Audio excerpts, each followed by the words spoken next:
Welcome to episode 56 of the Jungle Brothers podcast. I'm one of your hosts, Joe Worthington. We've got Paul Fotofili. What's up? Tiora Ward. Hello. And our esteemed guest and JB resident anaesthetist, Arathi Rajan. Welcome. Thank you very much. Thank you for being here. We're going to rip straight in today. This is a bit of an impromptu podcast. Sydney's currently balls deep in the COVID-19 situation. We're at a level of lockdown, but not a complete lockdown. There is a lot of misinformation, perhaps. There's mixed messages coming from government, coming from health departments, and a lot of people are uncertain of where they need to be right now and what they should be doing versus need to be doing, because people are losing jobs, livelihoods are being threatened, all sorts of things are going on. And so it's the perfect opportunity for us to talk with someone who is on the front line, who's obviously working with this day to day. We got a bunch of questions. We're actually running this on the JB Tribe Facebook Live. Everyone wave to those on Facebook Live. Hi, team. If you have questions, this is cool. You can ask them put them in the comments, and then we'll try and ask them to Artie once we get to the end of the show. Let's rip in from there. Artie, could you give us an introduction as to who you are and what you do in life? So I'm an anaesthetist, which is a specialist doctor. I work out at two of the bigger hospitals out in Western Sydney. And my primary role most of the time is putting people to sleep for an operation, waking them up and looking after their pain management. Right on. I had a brush with one of your kind about 3 months ago, and it was glorious. We have the good stuff. And you're actually Anand's sister, who we've had on a previous podcast as well. I would like to correct, he's actually my brother. Brother? Not the other. Anand's, no, you're his sister. You're his sister. Is that right? Did I say that right? No, she's his brother. It's a dominance thing. Yeah. My older sister says that she gets referred to as Joe's sister or Abe's sister, but she never got, you're Phoebe, when she's around our friends. I grew up the youngest I understand, of 8, so yes. Yeah. I had that. You got the same. The whole of my life.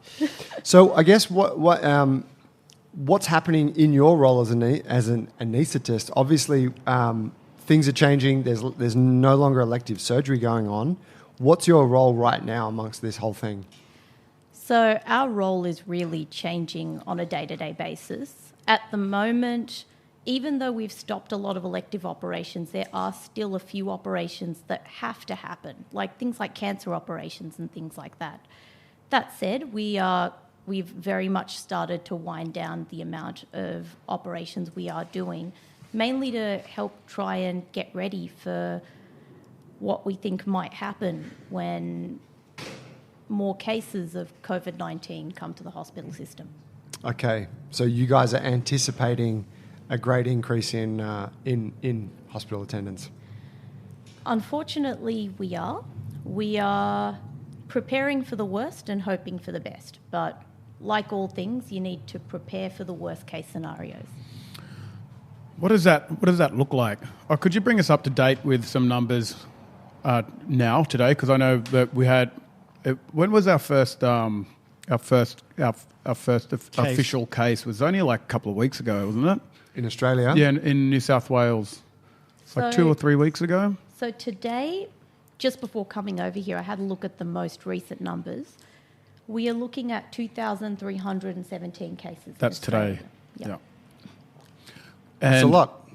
What are we looking at, like foresight? What does worst case scenario look like when that peak actually starts to peak? Let's say everyone doesn't do what they're told, and I mean we're all aware of taking the peak out of the what do they call it? Flattening the curve. Flattening the curve. What's I worst case scenario? answer that in a slightly different way? Because Yes. I think Can I just interrupt you for 1 sec? You just need to speak in the mic, or maybe just bring it around so you can angle your voice into it. Sorry. You can just hold it. Yeah. There you go. Sound And I also powerful. want to remind the listeners, or let them know, and the Facebook Live, is that we are practicing social distancing here. Yes. So we're all kind of separated here. Yep. Do not fear. Sorry to interrupt. Where could we peak? It's all going to depend on what we do now. Copy is that. the answer. If you guys like, I can run through some basics on infections, how they're spread, which will probably answer T's question quite well at the end of the day. Love you too. So we've got this thing in public health. It's called an R0, or what we call a basic reproductive number. Basically, it's a long term that says if one person has a disease, how many people will they spread it to? So this was sort of coined in the 50s as a term, and it really is applicable to societies where this is a new disease, no one has any immunity, there are no vaccinations, which is very applicable to our current situation right now. And this whole thing is affected by not only the biology of the disease, but also how society works itself. So to sort of put this in perspective, if you've got an R0 of 1, what that means is if I have a disease, I'll pass it to one person. They get it, they'll pass it to one person. It never really dies out, but it doesn't get worse. If we have an R0 of less than 1, ultimately it'll die out because there'll be someone who just doesn't pass it on anymore. If we have an R0 of greater than 1, means that the disease is going to spread. So to give you some examples, if we're talking something like influenza or the normal flu, we're talking 1.3 thereabouts. So Crikey. And that gets Everyone around. gets that. yeah, so one person, and again, there's a lot of society factors into this, which I'll explain. If we're talking measles back in the day before we had vaccines and things like that, the reason why vaccination was so groundbreaking for this condition, the numbers they quote are between 12 and 18. So one person will infect 12 to 18 people. Right? Fuck. So let's go back let's go to COVID-19.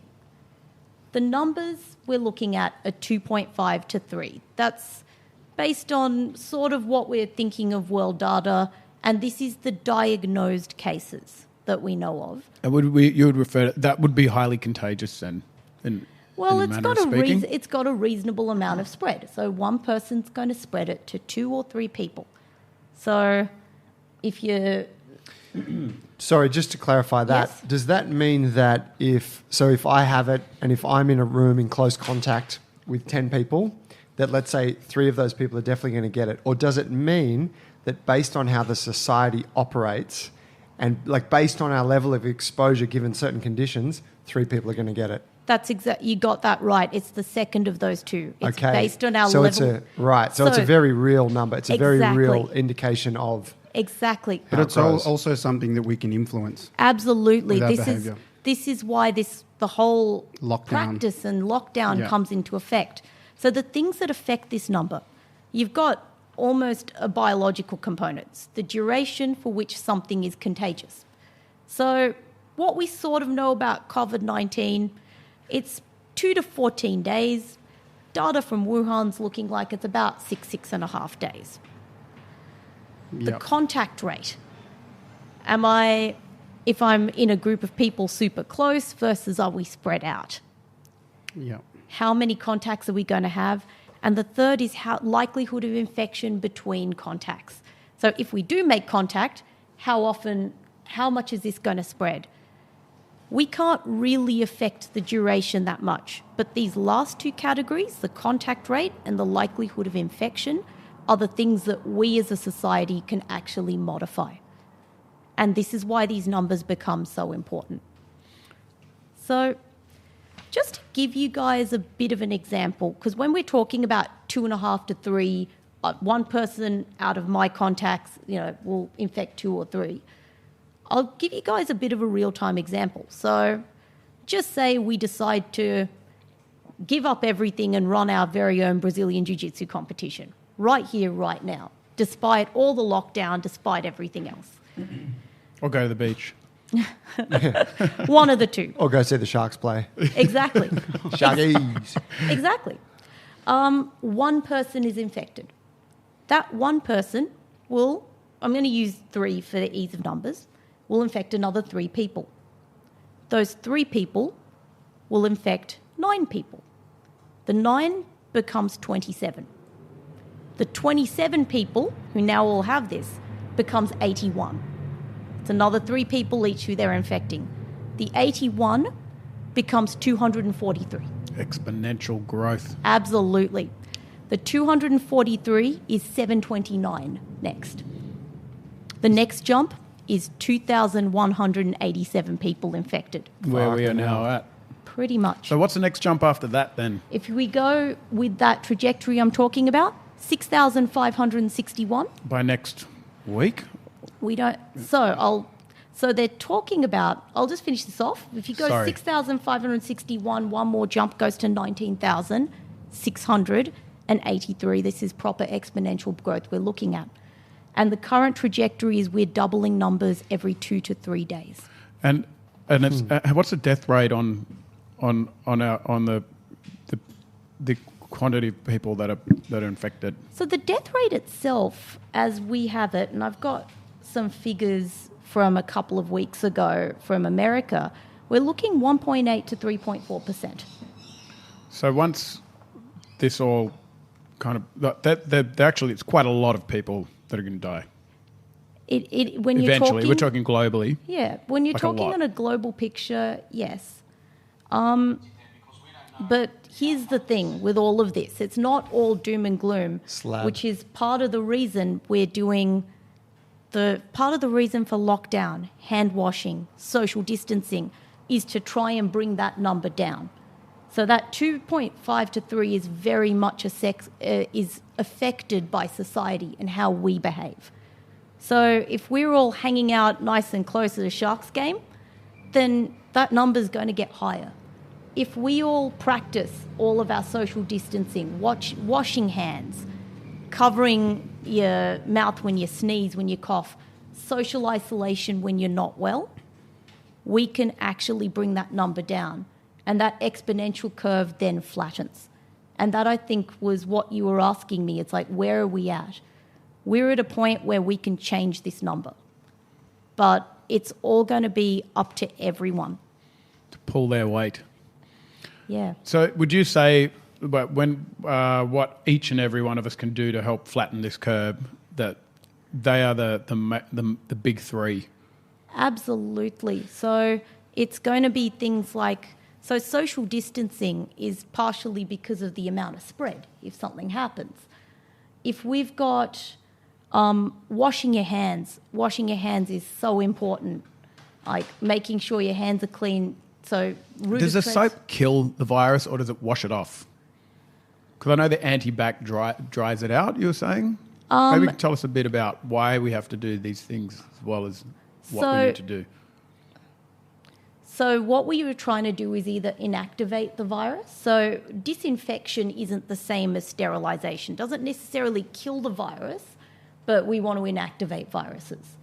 Part of it is that it's reduction of visible soiling, and part of it is that if we keep inactivating viruses in any way we can,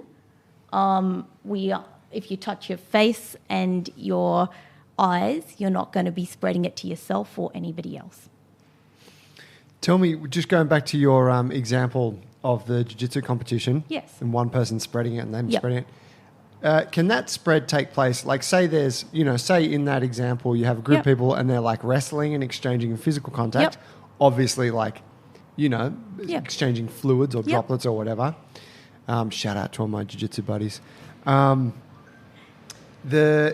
it spread in that exponential manner all on that same day? So if I spread it to you right now because we just wrestled and then you jump in and wrestle T next. You know what? You're going to increase your likelihood. This is what all of this... So this is not a set in stone sort of number, and it's different from society to society. So if we lived in a place where our greeting of hello is to try and choke each other and just get straight into the first choke we can think of, then the odds are that our 0 number is going to go up, because it's all about contact rate, likelihood of infection are just as applicable to this number. Does that make sense? So it does, yeah. So dependent on our behaviour. Exactly. So we'd have a different R rate as say Singapore or say Wuhan. this is what they're thinking the worldwide numbers are. We're just below Italy's, I believe. But exactly. But we can change this. And that's why this concept puts all of this into a little bit of perspective. Sorry to interrupt. I was thinking about this last night, and I actually got on to my family in the Cook Islands, and I left them a voice message, and I think it just dawned on me about how socially interactive and tactile my family is in the islands, and Paul's as well. We have 3 generations in one house, and usually they're in the one room, and a lot of people were sleeping in that one room, and then you've got friends and family just coming over, and there's a lot of contact. Hygiene is good enough for what you're dealing with on a daily basis, but for something like this, to come into a place like the Cook Islands or Fiji, where day-to-day culture relies on tactile interactions and hugs and all the rest of it, really it scared me at the time. And also because the infrastructure that they have in their hospitals there are not like what we have here. So it's almost like certain places on Earth have less room to make mistakes. They have to put these practices into play early to prevent the spread from the beginning, because once they start to get those numbers, they'll be inundated a lot quicker, and the hospital systems won't be able to put up with the amount of workload that's coming through. Absolutely. Just absolutely. This is why the key in, and the reason the message keeps coming out the way it is. And it does make a big difference. And it's going to be a big cultural shift, even within Australia, where we're so used to, handshake, even basic things Bro like hug. that. Absolutely. Bro hugs become very prevalent these days. Exactly. Things like that. Just sip your beer, no big deal. Yeah. Oh, yeah, give us a sip. No, mate. Yeah. I saw some brief numbers in Indonesia where it's rife and people are collapsing on the street, and there's some footage of folks writhing around, finding it hard to breathe. But they said that they had something like 40% of their workforce that lives hand to mouth. What does that mean? That means that if they don't work that day, they don't eat that day. Yeah. Is that what that means? Yeah. Yeah, right. Yeah, so if you're looking at the R number, they and trying to change behaviour, those people they won't stop because they can't starve or eat. you get corona. Yeah, pretty much. Yeah. And then they said that in itself was a big factor as to why they can't control it there, because it's either you starve or you contract this virus. So it's really hard to control the population. And I worry for them. I mean, we're experiencing that here too, right? That people are, and we're obviously in a much better position collectively in terms of economic status, whatever. But there's people that are like their businesses are crumbling, and so it's like, I'm fucking working. Like I'm doing everything I can. Yeah. I don't care if I catch something. I just got to keep working to put food on the table. Yeah, and I think coming back to exactly that, and you see these pictures down at Bondi where everyone kind of flocked down to the beach, and there's a lot of young people that probably don't feel like they're in as much danger of this virus, and it's like, okay, I'm fit, I'm healthy, it's not that much of an issue for me. But I think there's a few things that people are overlooking if they have that kind of mindset. Could you tell us a little bit about what it means if our hospitals get inundated with, could you give us a bit of a scenario, like with corona patients, like what that means for the individual that's not going to get sick? Okay, so there's a few things I want to qualify in this. Even though the things we know is it's generally the at-risk groups are the older you get, but that does not mean in your 20s you cannot wind up on a breathing machine. I think that's one thing that a lot of people don't quite realise. Yes, the overwhelming majority will be okay. And this ties back to that death rate you were talking about that isn't that high, but the real number that's more concerning is how many people wind up in hospital and how many people wind up in intensive care. The difference is the younger people tend to survive that visit, recover, and go home. So that doesn't necessarily affect your death rate, but it changes your hospitalisation rate. So looking at the CDC data from about a fortnight ago, and they looked at about 20... What's the CDC? Centre for Disease Control over in the US. Okay. And they looked at 2,400 cases at the time. Their figures were 20 to 30% across the board required hospitalisation. That doesn't mean they necessarily needed breathing tubes, they just needed something in a hospital. Of this number, 5 to 11% needed an intensive care bed, which means actual help to breathe, whether this be a breathing tube or other forms of ventilation to help your lungs out. They required that.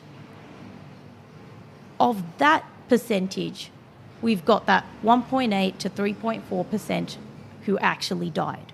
So the death rate really isn't that high, but the hospitalizations and the intensive care, the amount of people needing breathing tubes, breathing machines, things like that, is actually quite a significant figure. Now, the other thing you mentioned, the 20-year-olds. So it is very true that most people are going to wind up with what's a simple flu-like illness. The thing that's the biggest worry is who are they going to spread it to? Who are going to be those 3 people who the 20-year-old who gets it, who gets, a little bit of fever and cough and gets better, who are that 3 people going to be? Because when you start looking at the over 60s age group, we're looking at 28, I think the figures I've got is 28.6 to 43.5% wind up in hospital. Those numbers jump quite sharply when we're getting to the older age group, especially if they have other illnesses like a bit of high blood pressure, a little bit of diabetes, a little bit of heart issues. And of that, they're talking 8 to 18% needing breathing machines. So it's not so much the young getting sick and being stuck, even though young people can. It can happen to them. It's the older population who everyone comes in contact with, which is their parents, their grandparents, family. They're the people who tend to wind up having real problems out of this. So running, and I don't want to push fear and uncertainty in the population listening to this, but I think it's very important that people understand the urgency when we're talking about these numbers coming to the hospital and breathing apparatus and hoses. Yep. This stuff has a cap out point. Let's say things get to the point where Italy is at, and let's say I get into a car accident, I have to go to hospital and there's no more breathing apparatus. What is the process there? Like, how do you choose who's getting what at that point, and who makes that kind of decision? Is that something that's extremely difficult at that stage? And that is actually a point Italy is at right now. They have to look at the age and the other illnesses of the person and whether they will get off the breathing gear on what level of intervention or what we can actually provide. And it doesn't sound like many when I say we have 2,300 cases right now in Australia. But if we keep going at the same rate we're going at, the figures, like I was saying, we're going to wind up with a lot of cases, a lot more, very, very quickly. So do they pretty much decide who gets a breathing machine or not based on who they think they can save? Pretty much. But this, if you want to put something very real to it, it's, do you save your partner or your parents? Do you save, who's looking after who? Who's going to look after the kids if something happened? I wanted to ask you as well if you know much about, I heard that even if you are a young person and you catch it in your 20s and whatnot, and you get through it just fine, if you can have long-lasting scarring on your lungs, etc., and your quality of life can be greatly diminished for the rest of your life. It's looking like the answer to that's a yes. So to put it in some perspective, if you were, Jungle Brothers member, otherwise quite well and fit, and you've gone through this, I know we do a lot of work with rehab and a lot of work with injuries and things like that, but you may never get back to where you were. It's not a case of with time things get better. It's a case that if you've got some of these permanent lung injuries, you're going to struggle. You're not going to last one round with me. No way. Regarding the statistics then on the death rate versus the hospitalisation rate, Yep. I guess so what I'm picking up there, and tell me if this is right, is that so at the moment we only have like 2,000 odd cases, and that means that say our death rate is 3%, then that is relatively a small amount of people. Yep. But if this thing does well as it continues to grow exponentially, and let's say it gets to 20,000, then 3% of that 20,000 is all of a sudden a fuckload of people. It's a lot of people. So is the idea then that once it hits that point where we've maxed out the capacity of the hospitals and of the medical care, does it then mean that the death rate starts to rise because simply more people are dying because they can't be treated? Is that kind of is that what Italy are experiencing? Is that why their death rate's high? So they are completely overwhelmed, Italy. So their healthcare resources, everything is overwhelmed.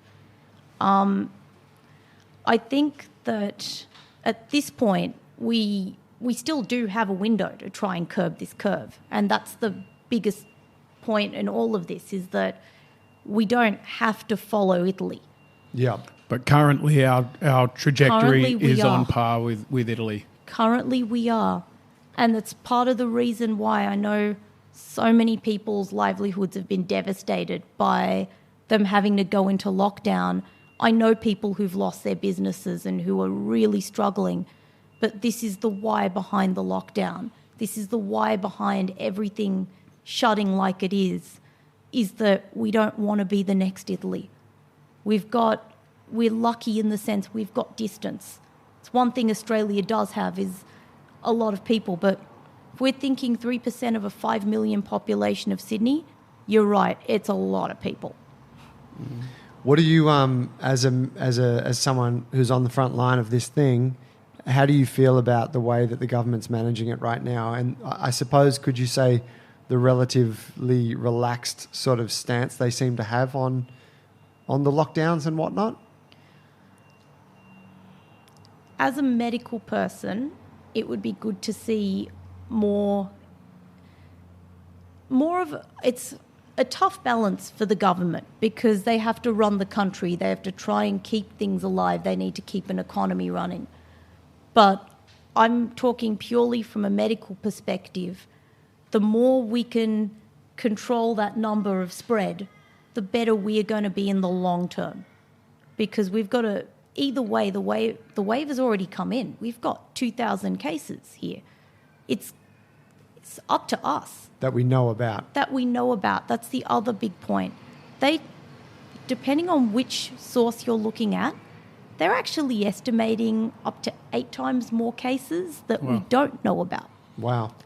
Yeah. Which makes total sense. Yeah. Because, given the rate of the spread and... Exactly. So we're talking... And tests cost money and time and resources. More resources than anything else. It's at the end of the day, we live with finite resources.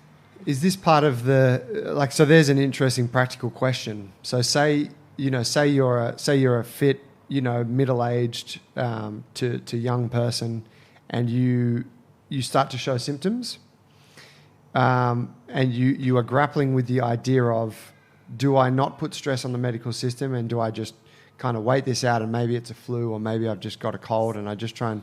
Or do you have an obligation to go and get a test because that is what allows the data to stay as accurate as possible? So you need to have a minimum criteria to even get tested. If you get flu-like symptoms, just stay at home. Yeah. Because if there's any risk just stay at home for the 2 weeks. Practice safe conditions. We don't necessarily need to test you, but if you feel like you're getting any form of these respiratory illnesses, this is where the self-quarantine, the self-policing comes in. It's not a case of, do I, don't I? It doesn't necessarily, but there's a minimum criteria to get tested itself. But a lot of this is going to be a little bit more just basic practice that we already know about. So my understanding of the current criteria for the community to get tested is that you need to be a return traveller or have had contact with a known contact, plus fever, cough, sore throat, or shortness of breath. So you need both symptoms and a contact to be officially tested. Otherwise, you do not meet criteria for COVID testing. Right. I didn't know that you needed to have all of those. I thought you could have the fever, the cough, the sore throat. Is that not a thing? You can, but you need to get tested for it. Yeah. You need to be either in one of those two groups, have like a contact of some description. Now, I know that might be the official case, but there's lots of people going out there with, without the contact known or travelling, that they have those symptoms and they're just going to hospitals. They're getting tested anyway. I know a couple of people who, through a few degrees that went and got tested. Yep. One, in fact, got tested twice. Yep. So the testing... Name and shame, bro. Who was it? Oh, that's... Can't do that. Yeah. Well, look, firstly, the testing does have... They're over 65. Fair enough. Okay. Yeah. That's someone's mum, man. Fuck. But go nice. Someone's grandma. Yeah. The testing only has a sensitivity of about 70% thereabouts. What does that mean? So what that means is that it's not 100% accurate, a yes or no on that test. Okay. Yeah. That's what it means. Well, and that's why that individual got tested twice. But I guess all I'm saying to that is that you've told me that and you've said that that's something that you've looked up. But I don't think it's that clear to the public. All of those factors equals go get tested. There hasn't been any campaigns really around. I haven't seen too many ads or nothing coming up in my Facebook feed. The reality of it is that this is a bit of a work in progress for everybody. I actually got this all this information. I put a shout out to some of my own friends in the industry, and this was one of my friends who's a GP. So I wanted to get both the in-hospital perspective before chatting to you guys and the perspective of a GP who's seeing lots of people, who's scared of all of these things. And that's actually what they had sent to me as what they've got at the moment in terms of testing. I see. So even and the whole process of going to get tested, that puts more pressure on the system, because if you are sick and you're standing around a whole bunch of people that are going to get tested that aren't sick, the chances of spreading that virus even more increases. The person that's testing you is also getting exposure. So again, it goes back to what you're saying before. If you are feeling symptoms, just stay home. Unless you're starting to really hurt. Exactly. Because a lot of the time it's all about the basics. Let's keep going back to that. It's the washing the hands, the social distancing, clean down your surface. Spread is a priority. Exactly. This is what we're trying to stem. We have our first question from one of our listeners, and that is, if two parents go down with corona and they have a toddler or a baby, what is the process there? Good question. If you can answer that or not. At this point, are you talking about the process for the child itself? Yeah, are we looking at trying to get kids away, or is that kid going to be okay because we haven't got a lot of evidence that the virus can affect the child as much as an adult? Or so all the data looks like kids are actually pretty good through all of this. So kids tend to not require, they barely get hospitalised.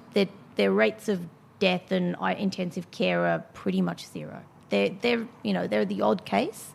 They'll always be on high risk anyway, just because of the fact they're kids, though. Yeah. Not necessarily for this one. This one's much more it's a bit different from an influenza. This is a different virus altogether. The kids actually tend to be pretty good through all of this. And is that to say that they don't get affected? Or is it to say, and they can carry, or does it mean that they just don't catch it? Because that would mean that sending them to school wouldn't be a bad thing if they don't carry, but if they're spreading, this could be even more dangerous because you can't pick up the symptoms. So. look, we don't quite know the answer to all of these questions. So but better it looks to be like, safe than sorry. Absolutely, but we know that they get relatively milder version of this. So that would be shut down the schools, ScoMo. Basically. I mean, Yes. I've taken my kids out. in your opinion, do you think schools should have been shut down already? I personally do, but again, it's different from depending on who you're speaking to, but my personal view is yes. I mean, here's the thing. Like, I was at, there's a restaurant up here, Maddie, who trains with us. He runs Capano, and they have been trying to do they've just, for about a week or two, they've been making takeaway meals. They'll do home delivery, but cheap, simple stuff that people can just buy and heat up and eat to adapt his business to suit the current climate. And they just shut shop yesterday because they're not getting enough orders. So even with their innovations, it wasn't enough to sustain, and they've had to close up, right? So, and what we're doing is we've been in this process for weeks now, if not longer, of okay, how do we adapt as a business to be able to suit this climate? The thing is, the lockdown, like if they were to just shut everything, and obviously completely essential services must continue, but if they were to just shut that down, would we not already sort of be on that process of returning back to normal society rather than taking half measures for 2, 3, 4, 5 weeks and then having to shut it all down anyway and just prolonging the shitstorm? I guess this is it, is that if we can curb the curve, keep it to a minimum, and that way we can hopefully get back to business as usual sooner with less Casualties. Less issues at the end of the day. Less young people, less taxing on the resources, because at the end of the day, it's like, yes, I agree, the economic impact is huge, but we also just want to get through this in one piece first as well. Yeah, I think obviously the government's got a tough job trying to balance the economic fallout and then the health threat that's imminent, that's right here. And I think you could probably look at it as another curve to what you were saying, Joe, and that is they're trying to buy time to try and figure this thing out. So you got the curve, the spike of infections, and they're trying to get the medical system prepped, and they're trying to dilute all of the pressure across a matter of months. Same thing with the economy. I think they're trying to buy a bit of time and have businesses falling out, and it's going to get to a real low. But if they can tease that out over 4 weeks or freaking 4 more days, then shut everything down. I think that's kind of the headspace they're in at a guess. You know what I mean? Yeah.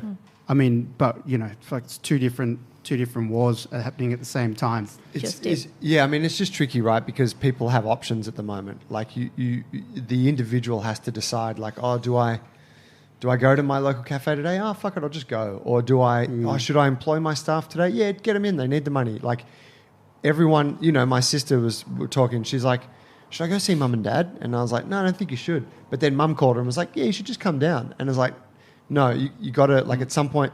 So if you give all of these people the opportunity to make a decision, like there's no leadership in that. There's no control. If you just take the decision away and go, this is what's fucking happening, it just makes it a lot easier, I think, for an individual to navigate their way successfully, right? It's like when you say we can work from home. I would consider that most people in this city, are of moderate enough intelligence to understand. However, when you give them the decision, they all go to Bondi Beach on their day off. Well, that's right. Right. So as soon as you say it's fucking closed, you can't come here, or if you do what they're doing in Brazil, where they're just sandblasting people that go to the beach, people stop going to the beach. It's mad. You made the decision. It's done. And there's a strategy there and a system in place where you know what is coming and how to equip yourself and you move forward. But if you don't have those steps in place, knowing that they are coming, and at any one point you're going to move on to that next step, then the other issue that pops up is that you start to come up with your own game plan. It's like having an army and the general's not giving out the right orders and there's no game plan, and then all of a sudden you've got soldiers saying, well, shit, I'm just going to take all that ammo because I'm feeling under threat, and we'll go over here with these guys and we'll do something over there, and all of a sudden shit starts coming apart. And it almost feels like that's a little bit how things are working now in this current state of politics. The other thing that comes off the back of this is this huge amount of misinformation that's out there. Because I feel like the government is not releasing enough of the true statistics and the science that comes with it from the experts in their field. People are looking elsewhere, and you're getting these fucking texts going around. Like messages on Facebook from naturopaths saying if you drink hot cups of tea with lemon in it, wash your hands 20 times a day or 30 times a day, all this kind of bullshit. The conspiracy theories about this thing being madman, all of this stuff just starts to push more anxiety, more fear, and then it works towards people going to the shopping centre and clearing out all the fucking medicine or taking all the toilet paper. The communication's been really poor. How do we combat misinformation, and where should people be looking to get the right information and the right knowledge to move forward confidently? In general, if it's a message shared on WhatsApp or Facebook, don't bother. What I would suggest is sticking to government-based things like ABC, Coronacast, things like that. A lot of commercial radio, not only radio stations, commercial television stations. If you want the biggest doom and gloom picture out of this, you can watch that. But I don't think it's really helpful necessarily. It's neither something that should be sneezed at, nor is it something that is going to kill everybody. But it's something that we have a lot more power than people think to be able to curb. And it really is, the ball is in everybody's court. I know what you guys are saying about the government not really finally saying, yes, we're shutting these things down. But they had to say, we'll shut these things down because 1,000 people didn't understand that this is how disease spreads, being, sitting next to each other on 40,000. Yep. And so we've 40,000 beachgoers. 40,000 people went down to Bondi. Fuck. And so... I bet none of them could even surf either. Kooks. That's why they're all packed on the sand. My way of kook. But this is actually it. It's almost in many respects simpler than most people are trying to make this out to be. This comes down to really basic principles. Keep distance. Wash your hands. Don't sneeze all over people. You don't necessarily need to clean out the entire toilet paper aisle and Coles and pasta. Well, it's getting worse than that. It's like the Panadol's gone. Yeah. Asthma puffers are gone. And now I'm speaking to people that can't get the medicine that they need for their diabetes and stuff like that. And there's no shortage of that. People are just buying more than they need. I think the pharmacists are now limiting that. So I think they've actually taken measures to minimise people stockpiling medications and things like that. Is it true? I heard it was on the Joe Rogan podcast. He had a disease expert from University of somewhere in the States, Michael Osterholm, I think. But he was saying that something like 80% of the world's medicine comes from China. And so he was saying, given the lockdown, there's actually been, and obviously it's lifting in parts of China now, but he was saying that it's been really hard for certain countries to get access to medicine that's normally getting shipped from there. Do you know anything about that? Have we experienced any of that kind of thing? In terms of medication, that figure, I'm not 100% sure, but I know there's a lot that does come out of China. Right. So that wouldn't actually come as a huge surprise if there were shortages as a result of that, because there were quite strict rules about what was coming out of China, especially during all of the thick of all of this. There's a lot of protective equipment that also comes out of China as well that, we're all struggling to get our hands on at this point as well too. Right. So for you guys working in the hospital, protective equipment is scarce? Things like masks, hand sanitizer, the basic equipment, part of the reason we've had to cancel everything.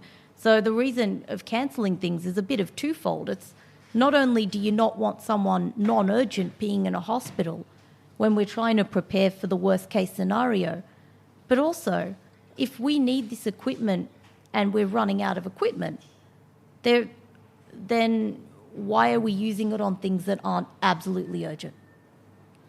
What other steps are getting taken in hospitals now to prepare for for what's to come. Do staff get upskilled in respiratory response, or are you building more beds, or are we just kind of sitting pretty and waiting for? It's not quite. Are we ready for it? It's not quite sitting pretty. I think they've got a few plans: Plan A, Plan B, Plan C, which is all being enacted. So really, what everybody's doing is upskilling. I think that's the right word. Wow, that's awesome. On how we're going to deal with these patients as they come in, to try and contain the problem as much as we can from our side.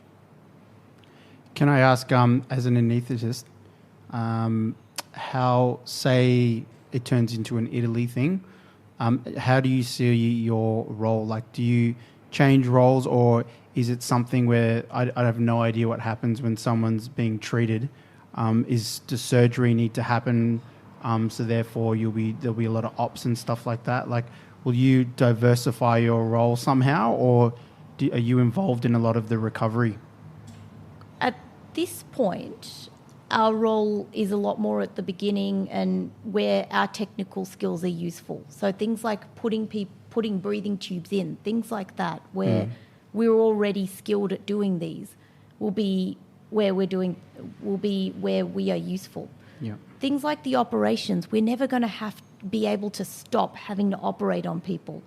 Because I think Tiora's earlier example of someone coming in after a car crash, we can't really not operate on them because this is going on around us. We're still going to be doing operations. There are still going to be emergencies. There's still going to be babies born. There's still going to be, that's not all bad. There's still reasons people need a hospital and people need operations that aren't necessarily going to be related to this virus. But you'll just have less resources, I suppose, at the time. Well, at this point, we're working with what we can to More try patients. and that's just it. This is what we're preparing for, is the idea that we're going to get more sicker patients that will need more resources and trying to conserve what we can for if and when this actually hits. Wow. What have we learnt from countries that are doing things right?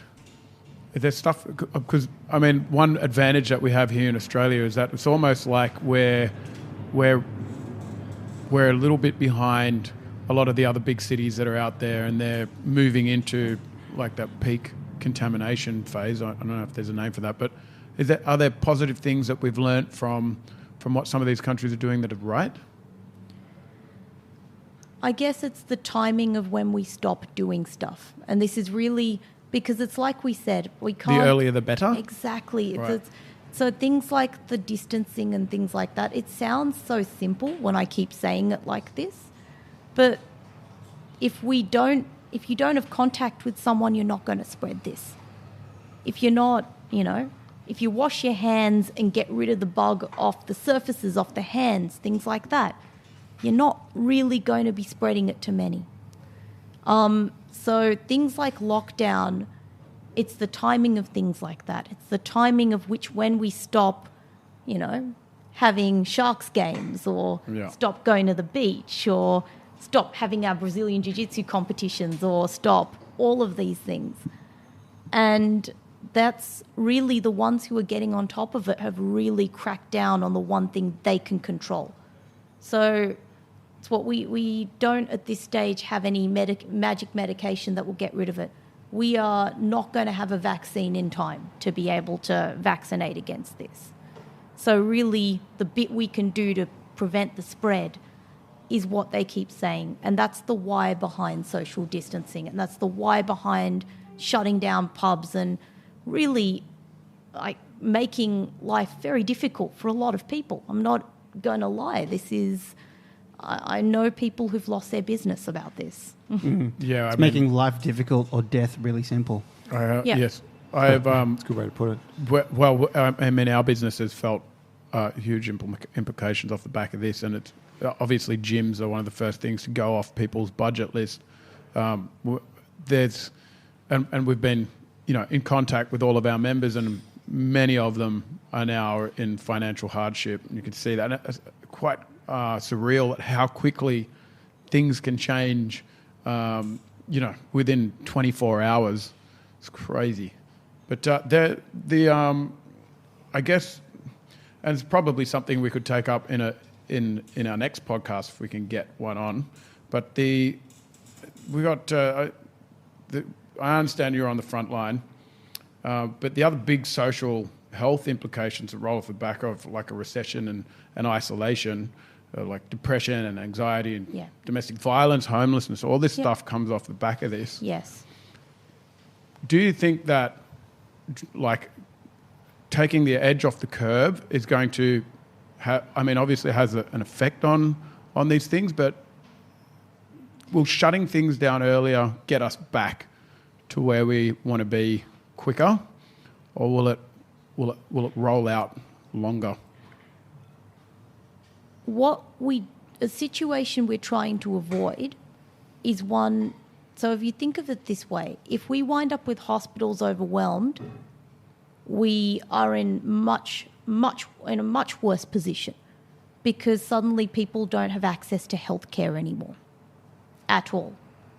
If you've got people in tents on breathing machines and the hospital limits, like capacity stretched to the max, doesn't matter if that person who is living hand to mouth, they crash, anything happens to them, they have no safety net. So in Australia, that homeless person who, if they got a bad cold or something, they would be in an emergency department. They would get, if they got sick, they would have free healthcare. If we go on a flow-on of this, you're going to get more and more people. You overwhelm the hospital system. You're not going to have any safety nets for anyone, really. And that is first and foremost, without a doubt. And that's just it. If you think about the flow-on effect of having nowhere to go when you're sick. Very, very scary scenario. And this is part of at least if we can flatten these curves and we flatten it as much as possible, it would mean that, we can pass through this with the resources we have. We don't shut essential services.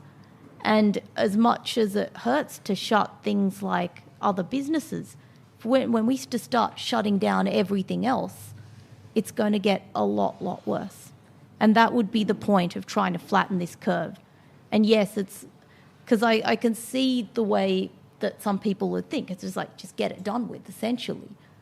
But if we wind up with an overwhelmed hospital system, what do you do if you actually get sick?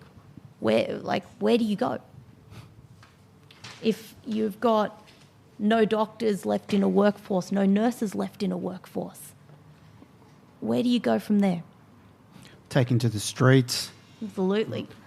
That's when witch doctors step into their own, isn't it? Why you get a lot of those in certain places, right? Where they don't trust the medical system, but you have like someone who's like, I can help you with this. Yeah. But it's true. It's a scary thought. It's kind of unfathomable for us. Really, yeah. I can't perceive of what that might be like, because I just can't understand how that could happen. Yet even though it's actually on the table. Yet that's the reality for countries around the world. But it's a reality for here if we don't do anything about it. Yes, right? but people live like that. Here's the before thing, though. COVID. The horse isn't bolted; it's bolting. This is our chance. This is actually really our chance to just make this work and try and flatten this as much as possible. There are going to be people who turn up at the hospital system, but if we don't have to be the next Italy.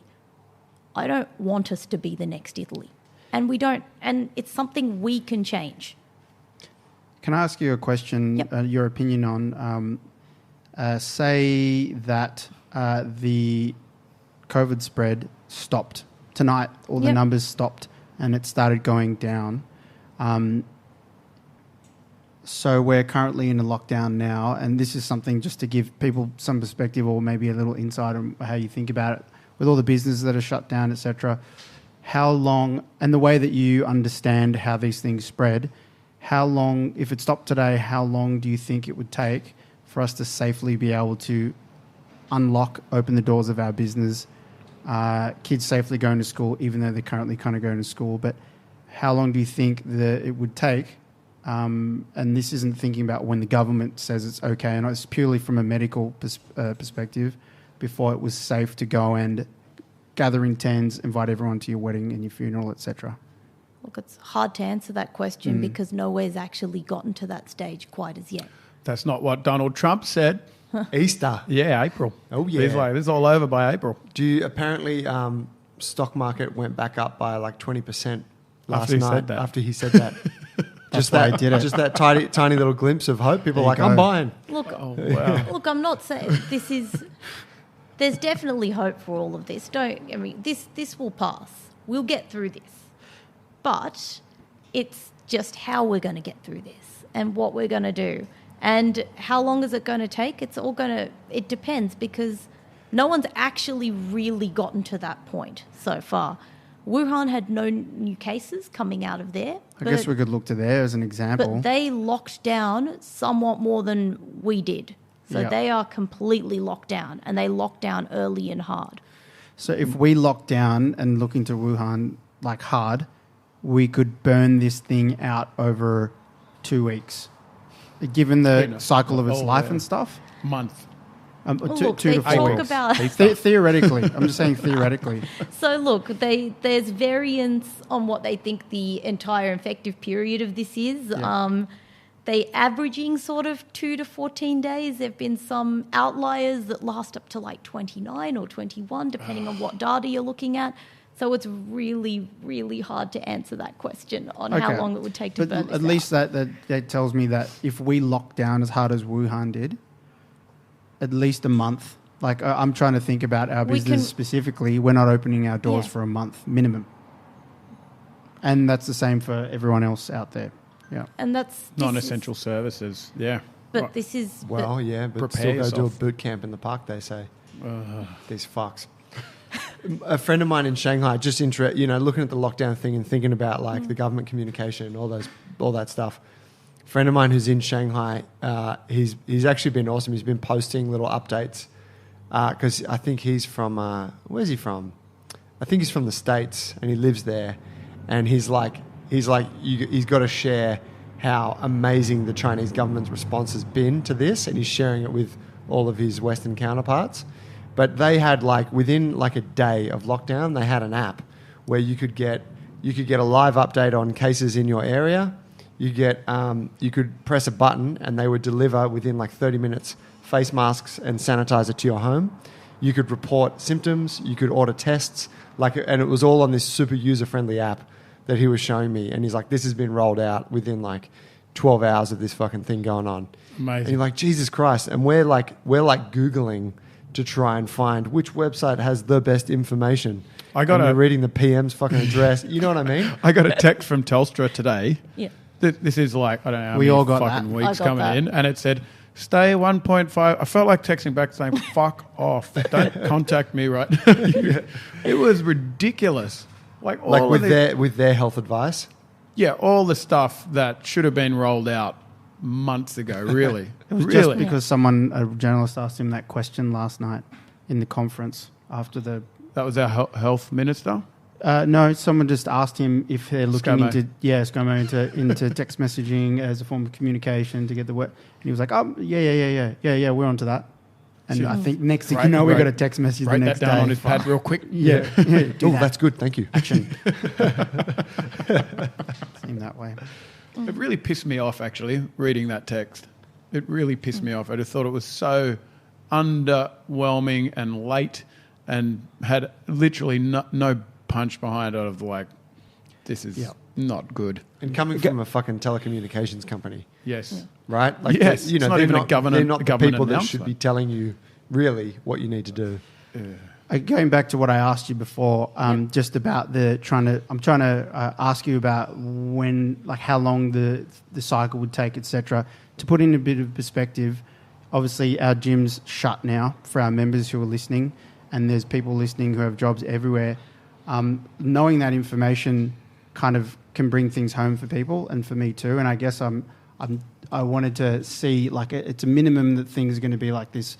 And the reality is for lots of people that life is changing, and I guess it's a little bit of an insight to how everyone needs to start thinking about how they're going to go forward over a long term kind of Yeah. over a long period. I think you're looking longer than just weeks. Knuckle I think down. would be the Yeah. easiest, best answer I can give you, because it's a really tough question to answer because we don't know how this is going to go yet. We've not really seen the massive upsurge yet in the hospital system. No. So if the best case scenario is 4 weeks, and we're nowhere near the best case scenario, No. I think then it's a long time. we're looking at a much longer than just 4 weeks. Yeah, it's a I think fantasy. Yeah, I think realistically we're Yeah. looking at much longer than that, because I think, look, I want to give at least a bit of balance to all of this, because I know that everywhere you look it's either this horrible doom and gloom or this like nothing's going to happen, and it really is somewhere in between just because of the numbers, because it's all to do with the numbers. I mean, most people there's going to be a lot of people who wind up getting this, possibly, and there's going to be a lot of people who are going to be okay, who are going to wind up with what's like almost a flu-like illness and going to be okay. But if a lot of people get this, then, 10% of hospitalised 20-year-olds is quite a lot. If we're talking, 15% of symptomatic 20-year-olds wind up in a hospital who are tested positive, these numbers are big. Thousands. Exactly.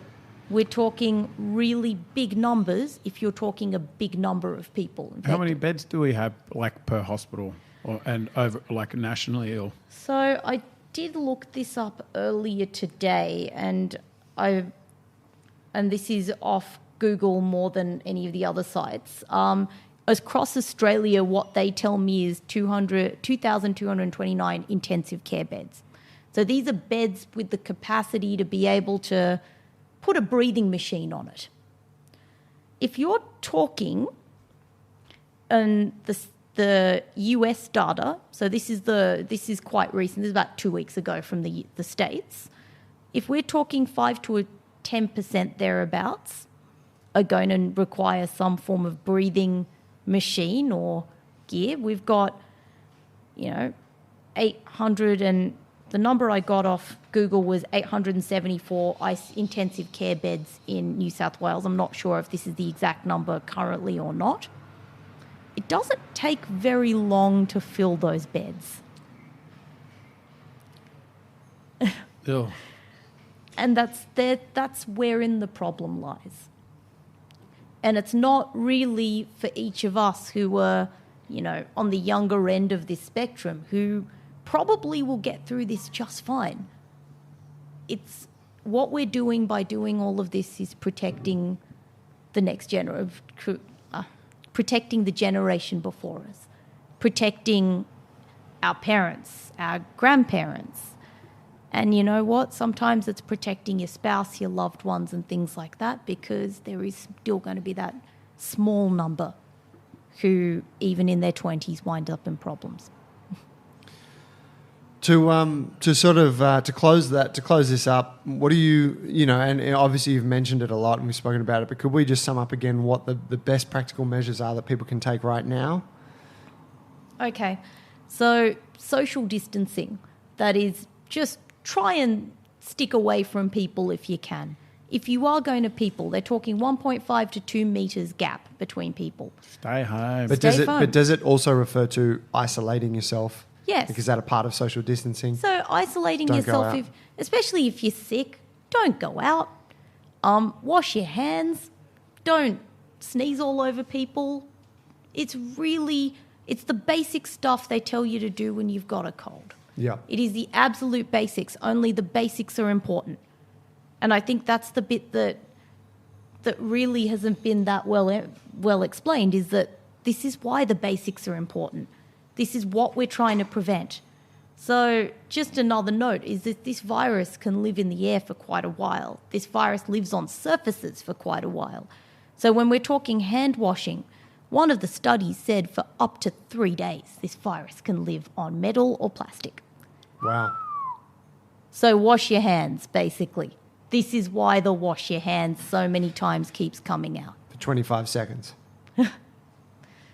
Yeah. That's right? Like Yeah. if you just do it for Yeah. 10 seconds, it doesn't have the same effect. Or using the hand sanitizer, which I think is also universally out of stock, but there's a few chemists who are coming back making more of this now. So it's starting to reappear, hand sanitizers, things like that. Methylated spirits has Yep. been our go-to. Absolutely. With a little bit of water. Absolutely. So basically what you're looking for is roughly an over 70% alcohol content. Okay.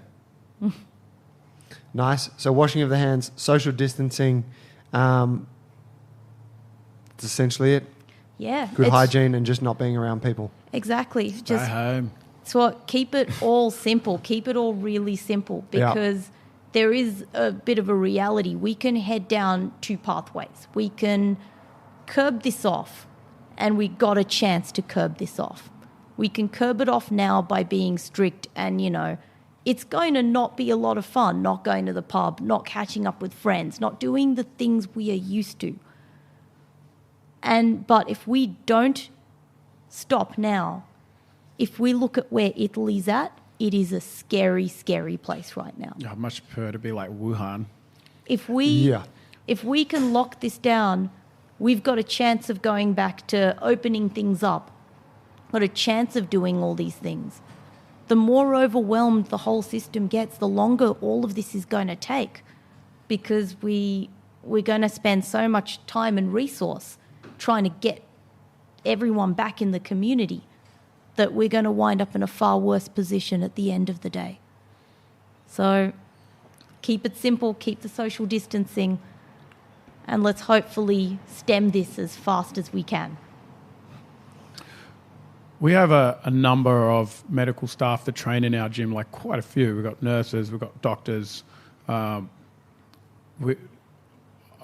you are going for a tough time out there and you're struggling, just have a think about these people on the front line and what they're about to embark on and the hours they're going to be doing, the tough decisions they're going to be making, and just be thankful that we've got them on the front line. Arathi, I'm very, very thankful that you guys are out there doing what you're doing. It brings a great confidence to me and my family and all the oldies out there. So well done. Yeah. Seconded by myself and Paul, obviously. Very appreciative to have people like yourself out there doing the work and spreading the message and trying to keep us all healthy. Thanks, guys. Pleasure. Guys, thanks for listening. There's a lot to say off the back of that. Let me keep it brief. But if you need any help, if you're struggling through this mentally, physically, whatever, get in touch with us because we are supporting all of our members from the gym through all of the means that are currently available to us. But we are actually connecting with people outside of that as well who are looking for solutions to just managing their headspace, managing their training over this time, keeping their body moving. And we have big, robust plans in place to be increasing our infrastructure out there so that we can help more and more people. So do get in touch at Jungle Brothers Movement on Instagram or hit us up on Facebook. RT. One final thing I should have said with the rest of it is try and keep healthy amongst all of this. So things like walking with social distancing is still fine at the moment. We just want to try and not go in as a group together doing these things. So it doesn't mean we stop exercising. It doesn't mean we stop eating right. It doesn't mean basic measures we don't take. This is just going back to the absolute basics. Spot on. Yeah. Maintaining personal health over this time is paramount. Agreed. Guys, thanks for tuning in. Thank you, Facebook Live fam. Sorry the battery cut out halfway. Artie, you're an absolute legend. Thank you. Thank you so much. Good luck to you, friend. Thank you. Thanks, guys.